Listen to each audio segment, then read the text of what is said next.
श्री राम उच्च माध्यमिक विद्यालय की ऑनलाइन क्लास में आपका हार्दिक अभिनंदन। मैं भवन सिंह वेदवाल, ज्योग्राफी टीचर। आज हम कक्षा 12 के भूगोल विषय के लेसन नंबर 3 जनसंख्या वितरण घनत्व वृद्धि और संगठन के बारे में अध्ययन करेंगे। तो देखिए, सबसे पहले जनसंख्या क्या होती है? जनसंख्या, तो जनसंख्या दो शब्दों से मिलकर बनी है, जन प्लस संख्या। जन यानी होते हैं लोग और संख्या, लोगों की संख्या, ये तो सामान्य अर्थ है। लेकिन इसके अगर परिभाषा के तौर पर देखा जाए तो समय की निश्चित अवधि के दौरान किसी क्षेत्र विशेष में निवास करने वाले लोगों की संख्या जनसंख्या कहलाती है। समय की निश्चित अवधि के दौरान किसी क्षेत्र विशेष में निवास करने वाले लोगों की संख्या जनसंख्या कहलाती है। अब वो क्षेत्र कोई देश हो सकता है, कोई राज्य हो सकता है, महाद्वीप हो सकता है, शहर हो सकता है, गांव हो सकता है। तो किसी भी क्षेत्र के अंतर्गत किसी निश्चित समय में निवास करने वाले लोगों की संख्या जनसंख्या कहलाती है। तो ये जनसंख्या परिभाषा है कि समय की निश्चित अवधि के दौरान किसी क्षेत्र विशेष में निवास करने वाले लोगों की संख्या जनसंख्या कहलाती है। अब आती है जनसंख्या वृद्धि। तो देखिए, जनसंख्या वृद्धि, इसमें जनसंख्या में केवल एक शब्द जोड़ा है, वृद्धि। अगर इसी में मैं वृद्धि जोड़ देता हूं, जैसे समय की निश्चित अवधि के दौरान किसी क्षेत्र विशेष में निवास करने वाले लोगों की संख्या में वृद्धि, अगर मैं यहाँ पर वृद्धि शब्द जोड़ देता हूं तो ये जनसंख्या वृद्धि की परिभाषा हो जाएगी। समय की निश्चित अवधि के दौरान किसी क्षेत्र विशेष में निवास करने वाले लोगों की संख्या में वृद्धि जनसंख्या वृद्धि कहलाती है। अब ये वृद्धि एक निश्चित समय में होती है। जैसे किसी क्षेत्र की जनसंख्या माना कि 2011 के अंतर्गत 10 लाख है, 2011 में जनसंख्या 10 लाख है, और ये जनसंख्या 2021 के अंतर्गत 2021 में ये जनसंख्या 10 लाख की जगह 12 लाख हो जाती है। तो ये जो निश्चित समय हो गया, ये 10 वर्ष का समय हो गया, तो इस समय ये दो समयकाल हो गए, इनमें जो परिवर्तन होता है वो कहलाता है जनसंख्या वृद्धि। यानी दो समय अंतरालों के मध्य किसी क्षेत्र विशेष में निवास करने वाले लोगों की संख्या में परिवर्तन, यानी ये परिवर्तन धनात्मक भी हो सकता है और ऋणात्मक भी हो सकता है। जनसंख्या बढ़ती है तो धनात्मक परिवर्तन कहलाता है, और जनसंख्या घटती है तो ऋणात्मक परिवर्तन होता है। लेकिन विशेष रूप से धनात्मक परिवर्तन होता है जनसंख्या में। अधिकांश रूप से भारत में केवल एक बार जनसंख्या ऋणात्मक हुई थी, 2011 से 2021 के मध्य। तो ये दो परिभाषा हुई, ये तो जनसंख्या की और एक जनसंख्या वृद्धि की। जनसंख्या किसे कहते हैं? कि समय की निश्चित अवधि के दौरान किसी क्षेत्र विशेष में निवास करने वाले लोगों की संख्या कहलाती है जनसंख्या, और दो समय अंतरालों के मध्य किसी क्षेत्र विशेष में निवास करने वाले लोगों की संख्या में परिवर्तन कहलाता है जनसंख्या वृद्धि। अब आती है जनगणना। तो देखिए, इसी से पता चला है जन यानी होता है लोग, और गणना यानी गिनती, लोगों की गिनती। और लोगों की गिनती एक निश्चित समय में की जाती है आधिकारिक तौर पर। उसके अंदर उसके आर्थिक, सामाजिक, शैक्षिक स्तर का ध्यान रखा जाता है। तो देखिए, निश्चित आर्थिक और सामाजिक आंकड़ों सहित किसी दिए गए क्षेत्र की किसी समय अंतराल पर की गई आधिकारिक गणना जनगणना कहलाती है। निश्चित आर्थिक और सामाजिक आंकड़ों सहित किसी दिए गए क्षेत्र की किसी समय अंतराल पर की गई आधिकारिक गणना जनगणना कहलाती है। तो ये तो तीन परिभाषा थी, जनसंख्या, जनसंख्या वृद्धि और जनगणना। अब एक विश्व में जनसंख्या वृद्धि के कारण, तो विश्व में जनसंख्या वृद्धि के कारण, और इनमें जो बुक्स के अंदर दे रखे 6 महत्वपूर्ण कारण है।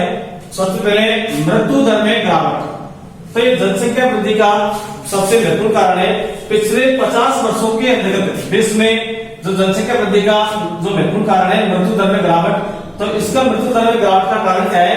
एक तो स्वास्थ्य एवं चिकित्सा सुविधाओं में विस्तार हुआ, यानी कि पूरे विश्व के अंतर्गत स्वास्थ्य सुविधा, चिकित्सा सुविधाओं के अंतर्गत विस्तार हुआ है, जिसके कारण संक्रामक रोग, महामारी पर नियंत्रण पा लिया गया है। तो जब हमारे ये संक्रामक रोग है, इस तरह की बीमारियां कम फैलेंगी और लोगों को स्वास्थ्य सुविधा, चिकित्सा सुविधा मिलेगी, तो उसके कारण जन्म दर में तो वृद्धि हो रही है और मृत्यु दर में गिरावट आ रही है। तो इसके कारण मृत्यु दर में गिरावट के कारण विश्व की जनसंख्या लगातार बढ़ती जा रही है।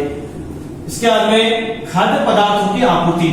तो देखिए लोगों को ये खाद्य पदार्थों की आपूर्ति का न होना ये जनसंख्या का सबसे महत्वपूर्ण कारण है। अगर लोगों के पास में खाद्य पदार्थों की आपूर्ति नहीं होगी तो जनसंख्या घट सकती है। लेकिन वर्तमान में गहन कृषि, सिंचाई सुविधाओं का विस्तार, उन्नत खादों का प्रयोग, उन्नत बीजों का प्रयोग, हरित क्रांति आई है। तो इसके कारण क्या है कि पूरे विश्व के अंतर्गत खाद्यान्नों का उत्पादन बढ़ा है। तो खाद्यान्नों का उत्पादन बढ़ने के कारण लोगों की खाद्य पदार्थों की आपूर्ति हुई है, तो जिसके कारण जो जनसंख्या है वो लगातार बढ़ती जा रही है। अगला पॉइंट है औद्योगिक विकास। तो देखिए औद्योगिक विकास के कारण उद्योग धंधे, खनन, ऊर्जा, शक्ति के साधन इनका विकास हुआ है। इसके अलावा परिवहन के साधन, संचार के साधन, व्यापार, तकनीकी के विकास के कारण लोगों को रोजगार ज्यादा मिला, यानी रोजगार के साधन विकसित हुए। तो जिसके कारण लोगों के रहन सहन के तरीके, जीवन स्तर का तरीके में सुधार हुआ है। तो जब लोगों के जीवन स्तर का रहने का तरीका है वो अच्छा होगा तो लोगों की जीवन प्रत्याशा भी अधिक होगी, यानी जीवन जीने की औसत आयु ज्यादा होगी। यदि लोगों की जीवन जीने की औसत आयु अधिक होगी तो लोगों का जो जनसंख्या वृद्धि है वो अधिक होगी। इसके बाद में वैज्ञानिक एवं प्राकृतिक प्रगति। तो देखिए वर्तमान समय में नए नए आविष्कार किए जा रहे हैं। तो नए नए आविष्कारों के कारण लोगों की जो जीवन शैली है ये आरामदायक और सुविधापूर्ण हो गई है। तो इसके कारण क्या है कि जो मरने वाले हैं इनकी संख्या में कमी आई है और जनसंख्या लगातार बढ़ती जा रही है। अगला है शांति एवं सुरक्षा। तो देखिए विश्व के ऐसे क्षेत्र है जहां पर लड़ाई झगड़े होते रहते हैं, बाहरी आक्रमण होते रहते हैं, तो उसके कारण वहां पर मृत्यु दर अधिक हो जाती है। लेकिन विश्व के ऐसे क्षेत्र है जहां पर पूरी तरह शांति एवं सुरक्षा रहती है, कोई भी ऐसी समस्या नहीं रहती है, तो लड़ाई झगड़े वगैरह वाली कोई नहीं रहती है। तो इसके कारण क्या है कि वहां पर जो मरने वाले हैं उनकी संख्या में कमी आती है और जन्म दर अधिक हो जाती है। तो मृत्यु दर की तुलना में जन्म दर उच्च हो जाती है, तो हमेशा उस क्षेत्र की जनसंख्या में लगातार वृद्धि होगी। अगला है प्रवास। देखिए प्रवास के कारण क्या होता है कि किसी क्षेत्र की जनसंख्या बढ़ जाती है और किसी क्षेत्र की घट जाती है। जिस क्षेत्र से लोग प्रवास करते हैं और जहां यानी कि ये एक क्षेत्र है और ये बी क्षेत्र है, एक क्षेत्र से लोग प्रवास करेंगे, यहाँ से जाकर बचेंगे तो एक क्षेत्र की तो जनसंख्या कम हो जाएगी और जिस स्थान पर जाकर बसेंगे वहां की जनसंख्या अधिक हो जाएगी। तो इसी प्रकार से यूरोप से लोग उत्तरी अमेरिका, दक्षिण अमेरिका, ऑस्ट्रेलिया आदि महाद्वीपों में प्रवास किया है। तो इसके कारण इन महाद्वीपों की जनसंख्या में लगातार वृद्धि हो रही है। तो ये तो थे जो बुक्स में पॉइंट दिए गए विश्व में जनसंख्या वृद्धि के महत्वपूर्ण कारण। इसके अलावा देखिए जनसंख्या वृद्धि का सबसे जो महत्वपूर्ण कारण है वो है अशिक्षा। जिन क्षेत्रों के अंतर्गत लोग पढ़े लिखे नहीं होंगे, अशिक्षित होंगे, तो ये जनसंख्या वहां पर निश्चित रूप से अधिक होगी, क्योंकि लोगों को ये पता ही नहीं होगा कि लोग में परिवार के सदस्य कितने हो जाए, उसका खर्चा कैसे चलेगा। तो ये है जनसंख्या वृद्धि का कारण अशिक्षा। इसके बाद में अगला महत्वपूर्ण कारण है गरीबी। देखिए जनसंख्या वृद्धि का दूसरा कारण है गरीबी। तो विश्व के ऐसे क्षेत्र है जहां पर गरीब लोग रहते हैं, तो उनकी सोच ये रहती है कि परिवार के अंदर जितने ज्यादा सदस्य होंगे उतनी ही ज्यादा इनकम होगी। मान लो कि आप परिवार में एक व्यक्ति 300 रुपए कमा के ला रहा है, तो वो व्यक्ति उस जगह परिवार में अगर 10 सदस्य होंगे तो 3000 की इनकम होगी। तो इसलिए विश्व के ऐसे क्षेत्र है जहां पर गरीबी ज्यादा है, तो उन क्षेत्रों की अंतर्गत जनसंख्या ज्यादा बढ़ेगी। इसके अलावा जैसे बहुपत्नी प्रथा है, बाल विवाह है, ये भी कुछ जनसंख्या वृद्धि के कारण है। लेकिन बुक्स के अंदर हमारे 6 पॉइंट रखे हैं: मृत्यु दर में गिरावट, खाद्य पदार्थों की आपूर्ति, औद्योगिक विकास, वैज्ञानिक एवं प्राकृतिक प्रगति, शांति और सुरक्षा और प्रवास। तो ये थे जनसंख्या वृद्धि के कारण। और अब आते हैं जनसंख्या वृद्धि के रोकने के उपाय। विश्व में जनसंख्या वृद्धि की समस्याएं। तो देखिए विश्व की जनसंख्या लगातार बढ़ रही है, तो इससे कुछ समस्या उत्पन्न हो रही है, जैसे अत्यंत तीव्र और भयानक वृद्धि। तो देखिए विश्व की जनसंख्या लगातार बढ़ती जा रही है, तो पूरे विश्व के सामने एक इस बढ़ती जनसंख्या से बहुत भयंकर समस्या उत्पन्न हो रही है। और 2013 के अनुसार विश्व की जनसंख्या 714 करोड़ थी, और यदि इसी तरह से विश्व की जनसंख्या बढ़ती गई तो 2014 के अंतर्गत 40 के अंतर्गत 1400 करोड़ हो जाएगी। तो ये एक भयानक समस्या है। लोगों के सामने खाद्यान्न की समस्या आ जाएगी, इसके अलावा वस्त्रों की समस्या आ जाएगी, खाने पीने की वस्तुओं की समस्या आ जाएगी, रहने की समस्या आ जाएगी। तो इस तरह से यदि विश्व की जनसंख्या को नियंत्रित नहीं किया गया तो ये अत्यंत तीव्र और भयानक समस्या उत्पन्न हो जाएगी। अब आए सीमित संसाधन। तो देखिए प्रकृति के अंतर्गत खाद्य पदार्थ है, खनिज पदार्थ है, ऊर्जा संसाधन है, परिवहन के संसाधन है, ये एक निश्चित मात्रा में सीमित संसाधन है और जनसंख्या लगातार बढ़ती जा रही है। तो यदि लगातार जनसंख्या बढ़ती गई और संसाधन सीमित मात्रा में, तो एक बार ऐसी समस्या आ जाएगी कि सब संसाधनों की कमी आ जाएगी, संसाधनों की कमी आ जाएगी। क्योंकि प्रकृति के अंतर्गत संसाधन सीमित मात्रा में और जनसंख्या लगातार बढ़ती जा रही है। अगर प्रकृति के जो संसाधन है इनका लगातार विदोहन किया गया, जैसे खनिज पदार्थों का लगातार विदोहन कर रहे हैं, तो ये सीमित मात्रा में समाप्त हो जाएंगे। इसके अलावा वितरण संकेंद्रित, तो देखिए विश्व के अंतर्गत पूरी पृथ्वी पर जनसंख्या का वितरण समान नहीं है। विश्व के कुछ क्षेत्र ऐसे हैं कि जहाँ पर बहुत अधिक जनसंख्या निवास करती है, जबकि कुछ क्षेत्र ऐसे हैं कि बिल्कुल जलशून्य क्षेत्र है, जहाँ पर कोई रहना ही पसंद नहीं करता है। कि जैसे विश्व की लगभग 1/3 जनसंख्या स्थल की 90% स्थल भाग पर 90% जनसंख्या निवास करती है।